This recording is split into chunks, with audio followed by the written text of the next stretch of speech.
As the new 2024-2025 season begins for the women's basketball team, the words "no excuses" is echoing around the gym these days. When we're tired, giving 100%, if you make a mistake, get back on defense. Like, don't be like, oh, that's my bad, or oh, I was tired. You know, it's like everyone makes mistakes, but don't let that be a cycle, because that brings us all down. After a season where the Roadrunners did not earn a spot in the RMAC tournament for the first time in 9 years, there is laser focus coming from the coaching staff and the players to get the program back on the winning track. We did take some lessons, like for example in the scrimmage we just had, we were struggling a little bit and we were like, I don't want to year like the same year as last year, like let's pick it up. And we actually came back. Part of me wants to forget about what happened last year, but the other half of me can't forget what happened last year because I don't want a repeat of last year this year. Every once in a while they might slip back into some of the attitude, oh, that was last year. And even the players will do it. Hey, we're not doing that this year. We're not doing, so very rare. We try the majority of the time, vast majority of the time, hey, let's move forward. This is a new year. But every once in a while, if there's that, it sleeps in, it's like, hey, and they're checking themselves to say, hey, this is not going to happen. So that's been a great thing where the ownership of the group has been that. Head coach Tanya Haave, who starts her 15th season with MSU Denver, brings back 10 returners from last year's team, but also brought in 4 new faces that have added some much-needed depth to the squad. All 4 of them bring a different energy that we needed, and it's helping us a lot to improve every practice. We have 1 freshman.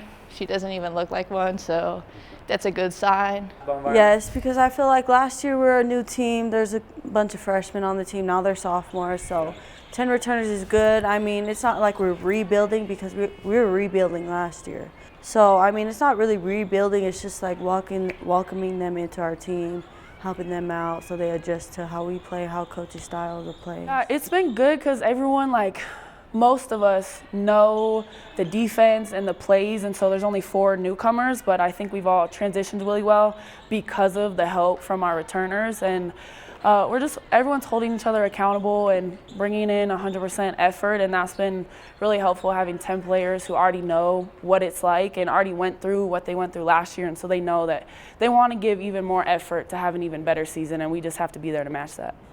And those additions have already made a huge impact with the team, as the practices seem to be much more competitive to push everyone to bring their A game every day. We didn't really have that last year, so it's like an adjustment, I would say, from last year.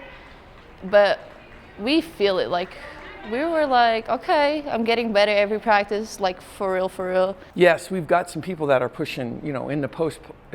We've got some depth in the post now, adding Stella, Rollo. You've got Amanda and Lacey that are a year older, along with Bree and Jackie. So we've got 5 posts. And, you know, Bree even told me she says it's really nice to have Stella here to play against. And then even Maddie Johnson at the point and the perimeter has kind of given Mikylah and the other perimeters somebody to compete against. And everybody's older, so we have some depth now that's going to create. Last year, no depth. It was like, okay, we had to rely on a certain number of people. Well, now we don't have to do that, which is, it's healthy. That's what championship teams are made of. All-conference first-team selection Mikylah Espinosa is back for the red and blue. She led the team in scoring last season while recording 3 30-point games. She drastically improved her shooting from her freshman year to her sophomore year, but says she worked on her game even more heading into her junior season. Last year, I had to step into Kendra's role. Coach expected a lot from me last year, and I just try to do my best just because I was a sophomore. But this year, I feel like during the summer, I worked out every day. I was in the gym almost every day, just trying to keep what I got going last year, what I had going last year, but better this year. The biggest thing for her is people are going to know her now. They're coming at her, but she's going to have more help. Like her freshman year, she had help. She had Kendra, she had Jaden, she had Tajane. She didn't have help last year, so everyone was going, and they're going to do that again, but now she's going to have a little more help. The Roadrunners are eager to hit the court this season and will do so against Angelo State on November 8th and against the nation's #2 team in Texas Women's on November 10th.